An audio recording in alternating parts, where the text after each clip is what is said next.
What do you got? I think I can prove to a judge that both of these men had the mens rea.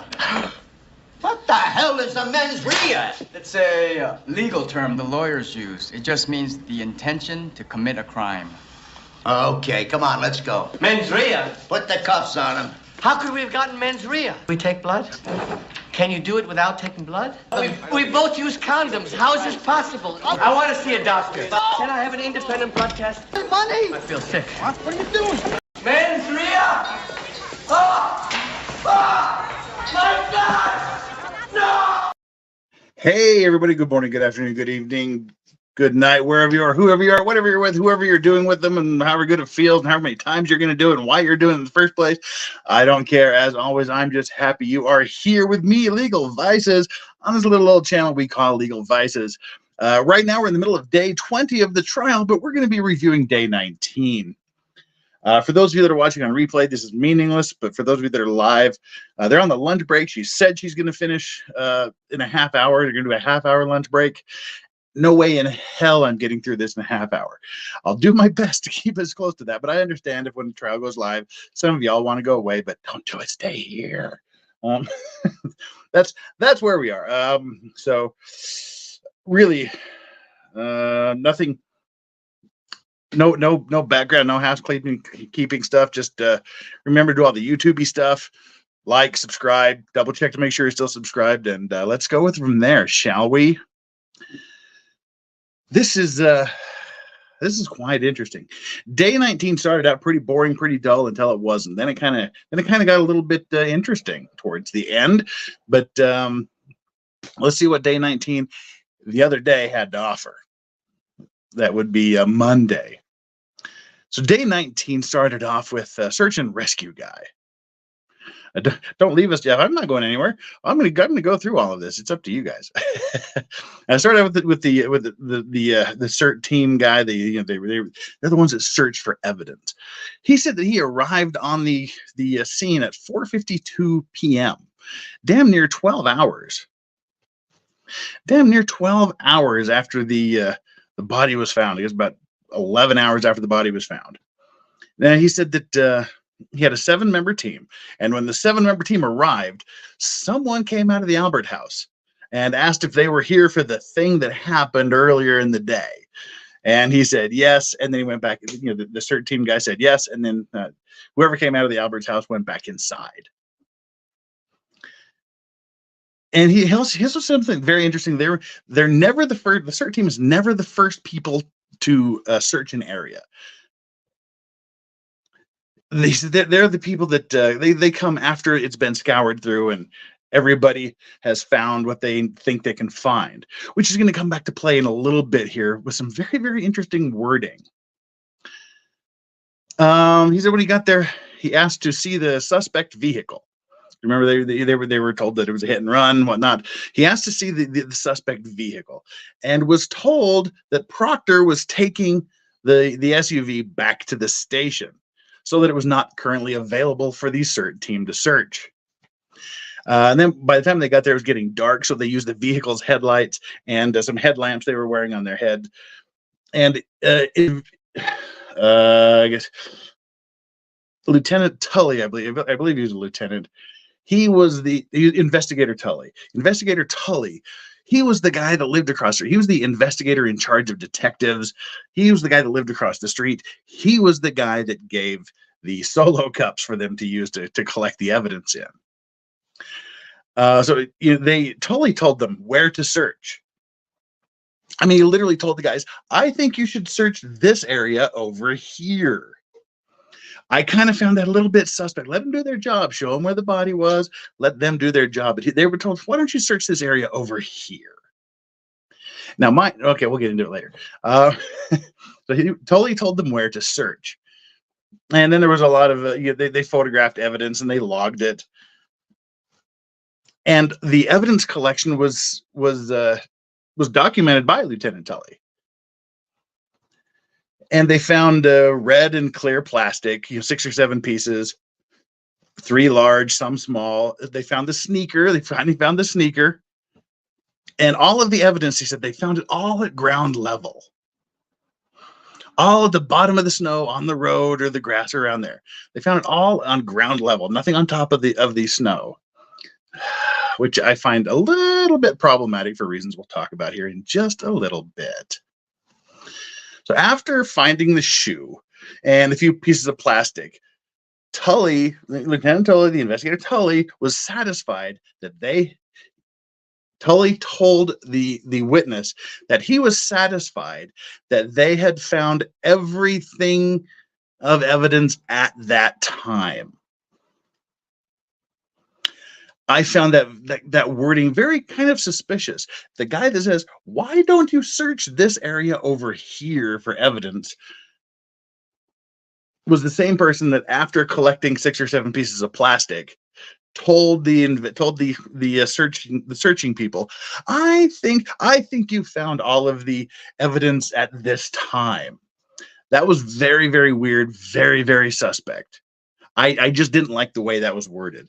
And they're searching for evidence in the alleged murder of a police officer. The grand total time they spent searching was 55 minutes. They only spent 55 minutes searching an area that one of the head inspector guy, investigators in charge of the detectives, told them to search, and was eventually told by that same person that, I think you found everything there is at this time, which is very, very strange. Then it became picture time. They showed the picture of the taillight, but it was on top of packed snow. It wasn't at ground level. It was on top of the snow. And the idea they said, well, it was at ground level, but then the snowplow came in and scooped it up and deposited it on the top of the snow. That was his rationale. That was his reasoning. Then there was more pictures of the taillight, more pictures of pieces of taillight on top of the snow. Again, he said it was turned up by the snowplow. There were pictures of the sneakers, more taillight pictures. I mean, today was picture day. Well, day 19 is show and tell day. Now, when they collected evidence, they would, I guess, use GPS to map the location where the evidence was found. And Lally asked a weird question, too, to the investigator, I mean, to the witness, to the search guy. How do you feel about your search? I mean, what's the guy going to say? We did a shitty job? He said he was satisfied with it. So yeah, it was just weird that the prosecutor would ask the witness, how do you feel about your job? And then he said, well, when we do these searches, we rely and judge ourselves on several things he listed, including instinct.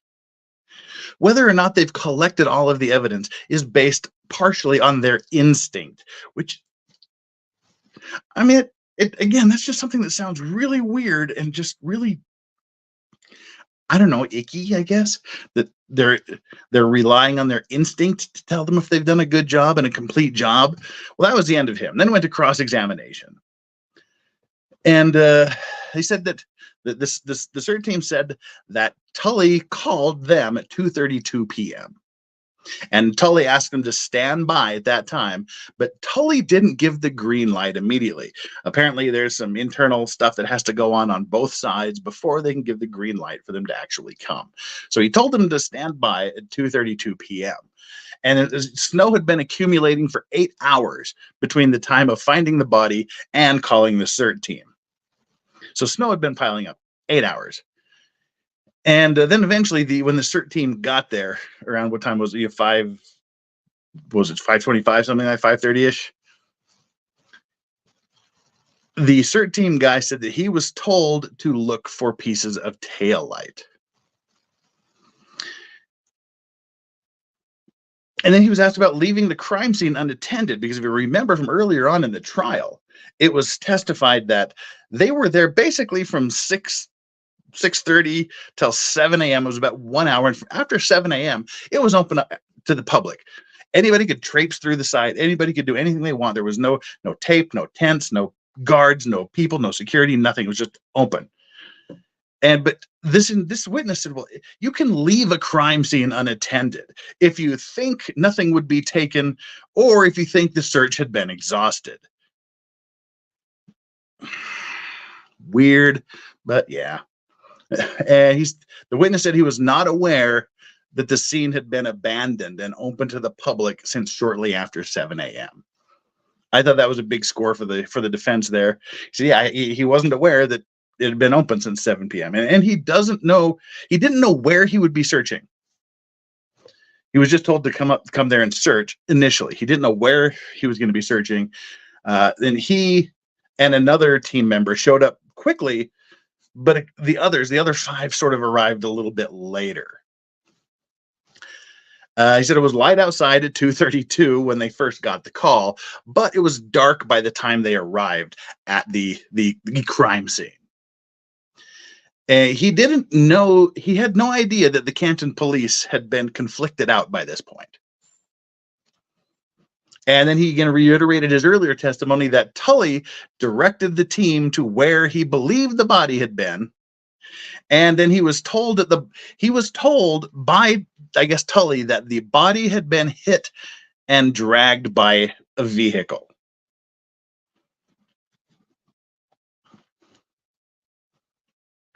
I don't like that. He was told that the body had been hit and dragged by a vehicle. Not that I don't know what happened. We just found the body here. Apparently, he already made the decision that the body had been. Tully he'd made the decision that the body had been hit and dragged by a vehicle.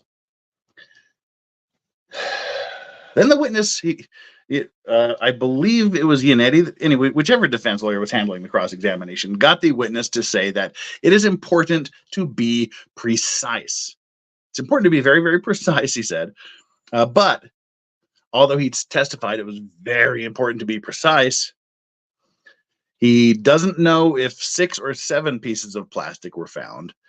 The records only show that 3 of the pieces of evidence had been mapped, and only 5 pieces were recovered.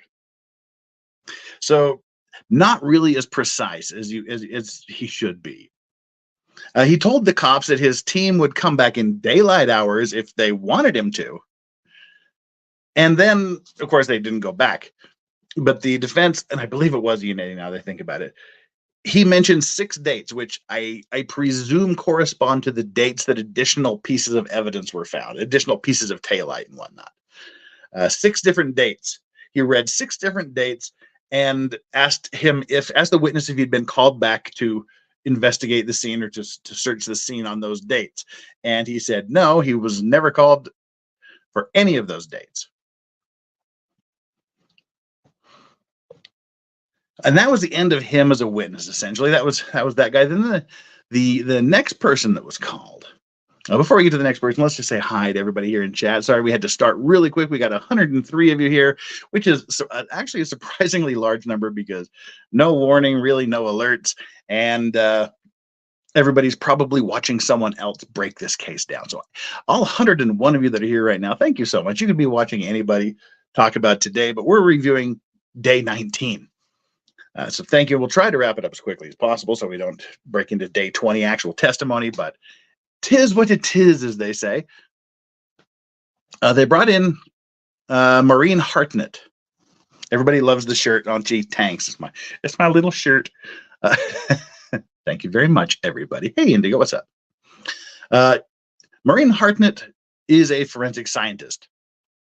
She was given the hair samples on February. I didn't write the date. Don't know what the date was. But she was given the hair sample. And Proctor was there too, with a reconstruction team. So when she was given the hair, Proctor was there. And she asked to examine the SUV. And then she took notes. She took notes on her inspection of the SUV that was in the police station Sallyport. And so there was damage on the rear passenger side, there was a dent on the rear door, and there were scratches on the bumper and a broken tail light. And then we get into just some really hard to believe evidence. Now, it was collected and it was entered in as evidence, so it is evidence, but it's up to the jury and all of you to determine how much weight to give to that evidence. Yeah, I had February. Lacey Ann says February 1st. It looks like I have February 2nd on my notes, but I couldn't see it clearly, and I didn't want to say. So we'll say February 1st, February 2nd. She was given the hair.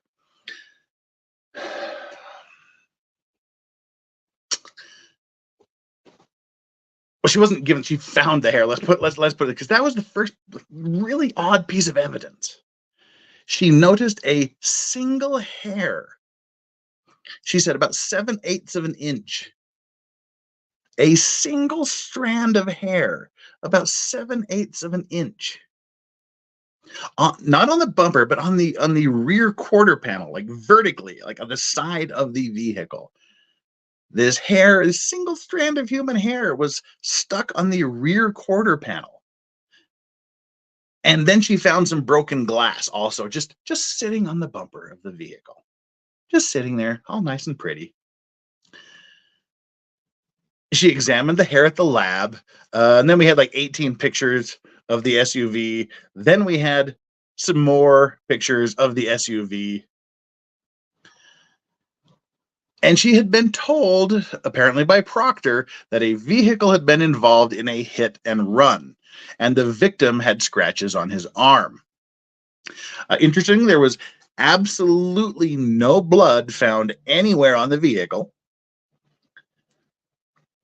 Now she collected hair and put it in a glassine envelope, basically like a clear plastic envelope, and then she collected some paint and chips and put them in an envelope. She collected some glass. She collected the taillight assembly, the remaining taillight assembly that hadn't been shattered and scattered about the lawn. Oh, Island, we're going to get there. We're going to get to the magic hair theory. You think JFK was shot with a magic bullet? This is a magic hair. So she put the glass fragments in a bag. Then she was the one. Remember, they had the 2 swabs of blood that they swabbed from the plastic cups, the Solo cups. She was the one that took the 2 swabs. So she took the swabs from the Solo cups, and then she put them in the glassy and the airtight envelopes. Oops. That is something I'm surprised that the defense didn't make a bigger deal of. If they made any deal whatsoever about it, it was very small. It was small to the point I missed it. They should have made a big deal about that, because if you've watched the O.J. Simpson trial with me that we did for damn near a year and a half, if you watch Dennis Fung and Andrea Mazzola, that was one of the biggest criticisms, that they put wet blood evidence in airtight containers. Why? It gets moldy, it gets bacteria. You don't put wet in airtight. It should have been it should have been dried out, or it should have been put in a paper bag or something like that. It should not have been put into an airtight plastic bag. That's how evidence degrades. That's total fung. She funged that up, but there wasn't a big deal made out of it. So I don't know. That just really struck me, possibly because of the amount of time that we spent harping on it during the O.J. Simpson trial with Fung and Mazzola. You just don't do that, but she did it. She swabbed the tail light, she said, for fragments of DNA, the outside of the remaining tail light. And this one hair, the 7/8 inch of a hair, so the entire sample is used during testing. So you get like one crack at this hair. Again, it was approximately 7/8 of an inch long. She didn't measure it. She just kind of guessed it was about 7/8 of an inch long. And they split it in 2. The root end testing was done in-house. And the shaft end, and we're not going to make any root and shaft jokes here, people, but the shaft end was sent to California for testing. That would be done elsewhere. Blood and damage testing was done on the sweatshirt. They had the sweatshirt. There was blood. We'll talk about that in a second. But she identified 13 areas of damage on the sweatshirt. 13 areas of damage on the sweatshirt. There was also blood all down the front of the sweatshirt. Surprising, there didn't appear to really be anything on the inside of the sweatshirt. Now, really, people, this is a huge thing because we have something that's known as the laws of physics. The idea here is he is hit by the car, possibly drug under the vehicle, or knocked backwards a good distance into the snow, where he laid on his back until he died. Laws of physics are not suspended in murders. If he's laying on his back and bleeding out of his head, what happens to the blood? It rolls down the side of his face and pools behind his head in the snow. If you're standing up, say if you're in a fight, what happens with the MMA fighters when they get punched in the head? The blood goes down the front of them. The laws of physics tell us we have a problem. The laws of physics tell us that he was bleeding either standing up or sitting up, not laying flat on his back in the snow.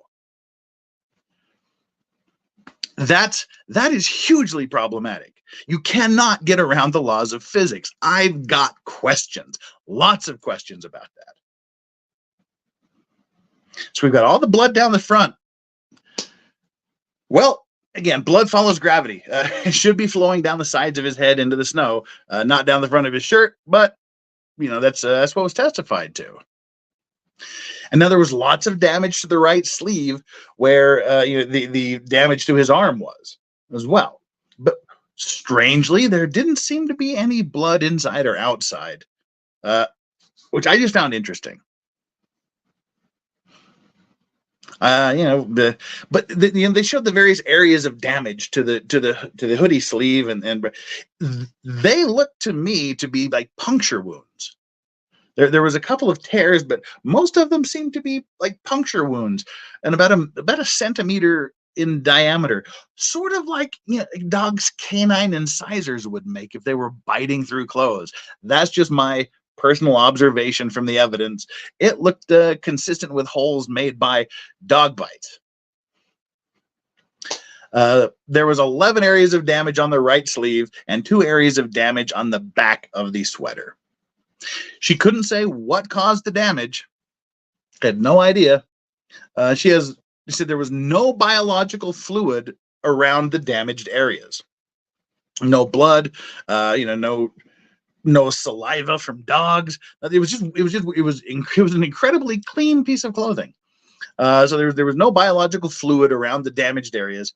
So I mean, who, when, how, why did these damages occur to the clothes? Nobody could tell. She couldn't tell. She had no idea. Then she examined an orange shirt. Apparently it was a shirt that he was wearing underneath everything. Shirt, jeans, pair of sneakers. There were a few red-brown stains on the orange shirt. I think there was 3 stains on the orange shirt. There were some stains on the jeans, and they were marked, and they tested positive for blood. The ones on the shirt apparently also tested positive for blood, but they were tiny, tiny little drops. And that was the end of her testimony on direct. Then she goes through the cross-examination. Trooper Proctor asked her to do the stuff. Trooper Proctor asked her to check collect the evidence and whatnot. She doesn't know where the bumper scratches came from. She doesn't know where the dents on the back door came from. She doesn't know how the damage to the tail light happened. She can't say that they were the result of a car pedestrian accident. There was no human DNA or tissue on those areas of damage on the vehicle. Then they showed a photo of the right arm of John O'Keefe. And she said, yeah, that's okay. I've seen that picture. Then they talked about the undercarriage of the car. She checked the undercarriage of the car and didn't see anything on the SUV undercarriage to match the injuries to the arm. Then he went back and talked about the 2 swabs that she'd taken from the solo cups. It was interesting to know, she said that both of the swabs came from a single solo cup. They collected 6 solo cups of blood, apparent blood, but she collected samples, only 2 samples from only 1 cup. The other solo cup evidence was left with the Canton police. And there was no DNA testing done on the blood. That's what she said. There was now the pig DNA was on his arm, Lacey Ann. But anywho, there was no DNA testing of the blood for some reason. And she testified that an officer helped her remove the taillight casing, the housing. She swabbed the taillight housing, but there were no results, no DNA material. She recovered pieces of glass, but she doesn't remember how many pieces she collected. She said they were just physically perched on the bumper. They were just sitting there, just sitting on top of the bumper. Oh, Pro Farrier, what's up? Keystone Cops. Exactly. Thank you so much, Pro Farrier. We had a great time, Flux and Hayden and I having a drink with Pro Farrier when we were in Las Vegas last week. That was an awesome time. I should put up the pictures on Twitter. Thank you, brother. Appreciate that. Hope you had a good time. It was a great pleasure getting to know you and meet you. This is where you get the magic hair theory from. It's apparently 30 minutes from Dighton to Canton. And I mean, I think 30 minutes, 30 miles from Dighton to Canton. So the vehicle had to go from Canton to Dighton, I guess, which is where he lived, and then to where John lived, and then back to Canton to the police station. So a 60-mile round trip in a blizzard. The glass just remained sitting on the bumper.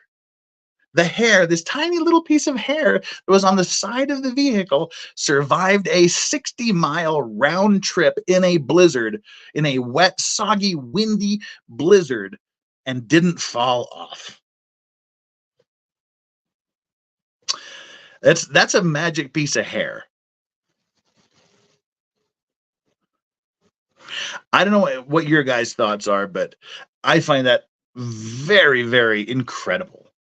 That this tiny little piece of hair would be stuck on the side of the vehicle for 60 miles, however fast they were driving to and from, plus in a blizzard, plus with the wind from the blizzard, and it just stayed there. There was a couple of pictures of this little 7/8 inch piece of hair. And these 2 different pictures, the hair had moved between the first and second picture. That's some shady shit there. She tried to dodge it. She tried to explain it. But the fact remains that one picture, the hair was like C-shaped. So the hair was in this position. The next picture, the hair was in this position. So it was curled this way in one picture and then curled the opposite direction in another picture. Yep, Lacey Ann says it sure had and didn't want to admit it. Again, it goes back to the O.J. Simpson trial, where it took a ridiculous amount of time to force Fung to admit that they had moved the glove, the bloody glove at the murder scene.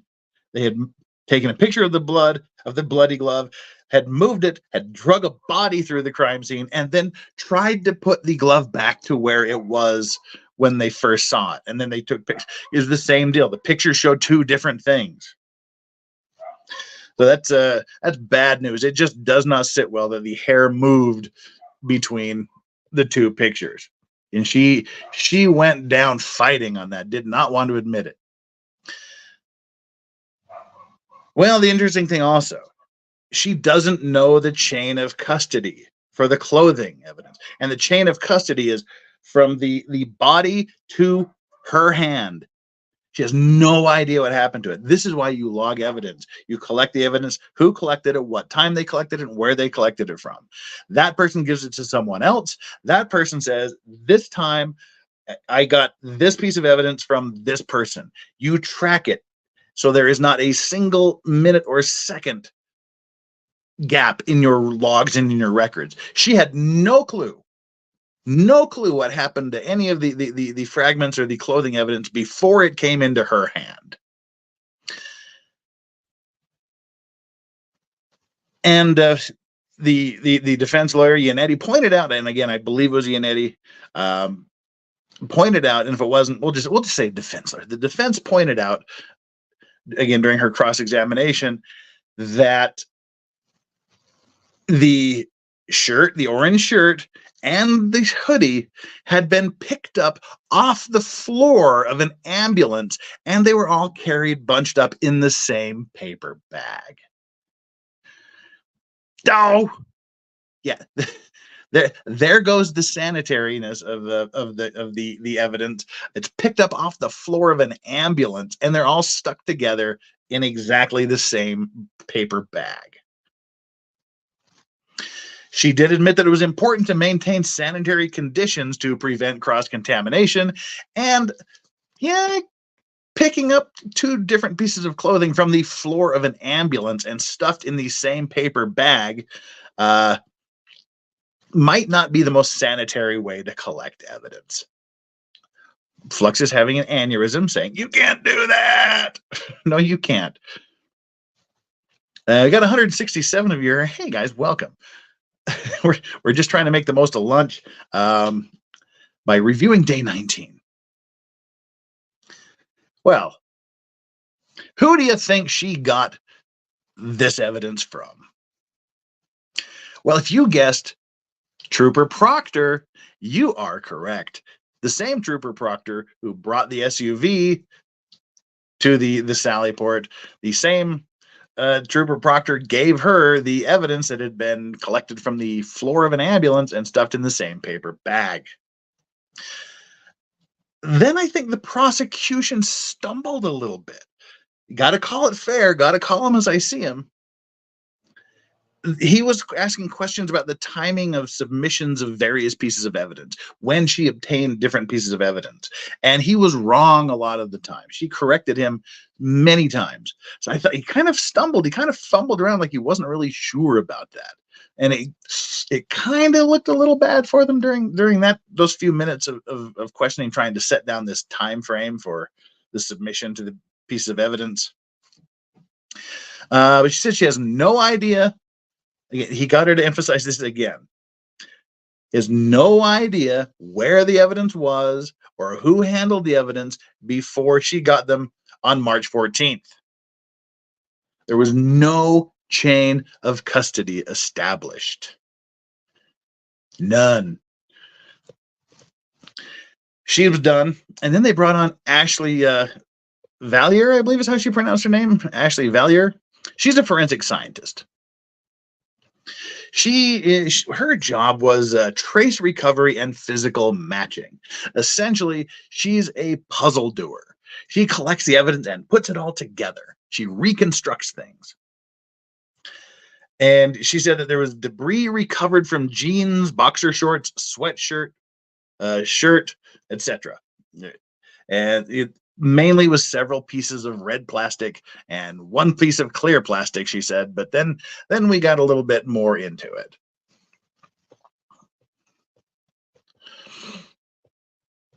There was also glass from a drinking glass and a drinking straw. And she said these were found on the road. And then basically she fit the pieces together. And then we went through pictures and pictures and pictures of plastic, exciting plastic pictures. The first one was 3 pieces of red plastic. The second one was 2 pieces of clear plastic. The third one was a bunch of clear red and silver plastic. Oh, and Bernice Conklin, thank you so much for being a member for 11 months. Jeff, I hope you're enjoying your vacation. I am. I'm enjoying it quite well. We've just got a few more days and it's back to Korea and business as usual on Monday. We're enjoying the last few days. We'll talk about it here at the end if we have a little bit of time. Thank you so much for being a huge supporter, Bernice, for 11 months. Evidence, the evidence envelope 4 was kind of the interesting one. I'm so desperate to know what this was all about.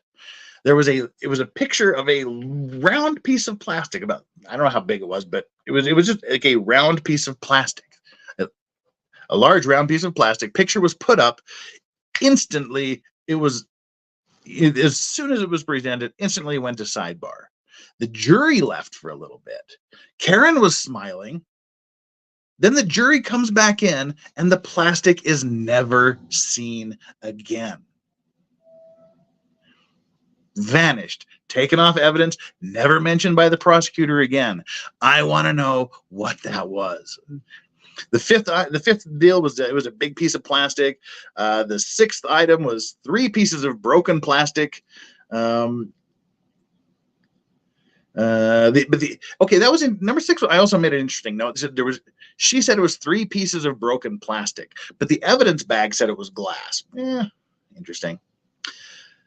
And there was a black drinking straw. Item 7 was several pieces of clear red and black plastic. Number 8 was 1 piece of glass. Number 9 was 14 pieces of glass and plastic. Oh, I'm getting the vapors. It was so exciting. Item 10 was 2 pieces of red plastic and 1 piece of black plastic that was taken apparently from the front lawn. Item 11 was 3 pieces of clear plastic, 5 pieces of red plastic. Whoo! And then she reconstructed the taillight housing, and that, ladies and germs, ended the testing, ended the questioning, and her testimony for the day. And I assume that this morning, here day 20, they picked it up with her continuing her testimony. But that is the end of day 19. Have they gone back to court? Have they gone back to day 20 yet? Is the hearing I'll sit around. We can talk until they restart court. What do you think? How are we sitting on time? Is court still out on lunch? Let me bring this up here. Law and crime. All right, they're still on lunch. We'll talk until they're not on lunch anymore. How does that sound, peeps? All right, we can pay attention to chat now. Hi, chat. We got through that. If you just want to hear what happened on day 19, feel free to leave. We'll sit here and talk until court comes back for day 20. And then you can go back to whoever you're watching. Right, so just so we know, again, we've got 173 of you people that are spending the court's lunch hour with me here. Please remember to hit that like button and subscribe if you haven't done so. If you have, just double check, please, to make sure you're still subscribed. It would tickle me pink. And so just to see what's going on here for the upcoming next few days. Today is Wednesday, June 5th. The court will do half a day tomorrow and nothing on Friday. I really wish I could cover that live tomorrow. Nothing on Friday, and then Monday we'll pick it up again. That's the court. And for me personally, tonight I'm taking my son to a concert. We're going to the Bridge City Sinners in Salt Lake City. Then Thursday, going to Salt Lake, do some shopping and stuff. But if you happen to be in the Salt Lake area, if you happen to be there and want to come, we're going to be doing a meetup at the Midway in Murray. The address is on my Twitter, and it's also in the comments, the community section here of my channel. Will be 8 p.m. at the Midway in Murray. It's a great place. You can drink if you want to. They've got good food. They've got games. Karaoke starts at 9. We'll stay there for a while. Now, Danny On may be there. Her plane comes in later that evening, and if she's feeling alive, she'll stop in and hang out for a while on her way home from the airport. We've got a few people that said they're going to be there already, so that'll be awesome. We think we've got 4 people already that said they're going to be there. So please, if you happen to be in Salt Lake and want to hang out for a couple of hours, 8 p.m., the Midway in Murray. Check Twitter for the address and check the community here on YouTube for the address. And then Friday, spend Friday with my family. Early Saturday morning, I'm off on the airplane. I get back Sunday night at 9:30 p.m. Korea time. I'm back in the office on Monday morning, and then I'll be spending time with you guys on Monday night. That's what's coming up the next few days. It's going to be busy. And see, I was worried I was worried this trial would end and we would have a verdict before I got off my vacation. We're not even going to be done with the prosecution's case before I get back from vacation. Excited about that. So I just didn't want to miss the actual verdict in the defense case. So I won't have to. That's kind of cool.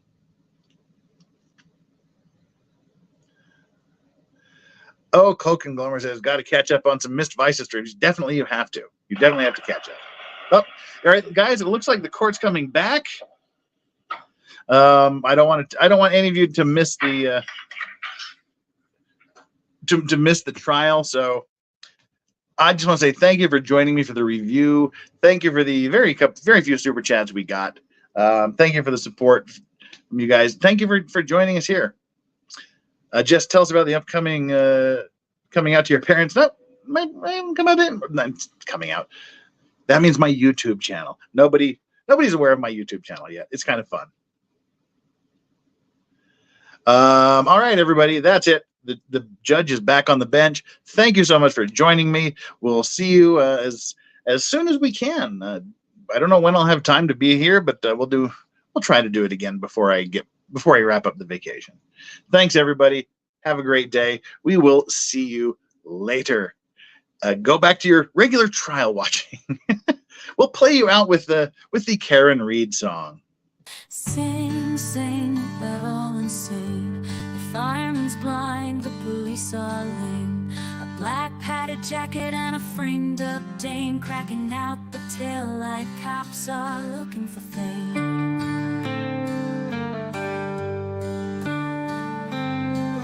Clap hands, clap hands, clap hands. Said hide, hide, don't you open the door. Son of a bitch is never coming back here no more. Good light in the bar and a Jeep on the street. We can always find a scapegoat here to take all the heat. Clap hands, clap hands. Scream, scream, 100 bad dreams. Everybody's blood dialing in their bed and jeans. A missing shoe and a cop's misplaced hat, and nobody's sure where Mr. Nevercracker at. Said hide, hide, don't you open the door. Son of a bitch is never coming back here no more. Bud Light in the bar and a Jeep on the street. We can always find a scapegoat here to take all the heat. Clap hands, clap hands, clap hands. Scream, scream, 100 bad dreams. Everybody's butt dialing in their bed and jeans. A missing shoe and a cop's misplaced hat, and nobody's sure where Mr.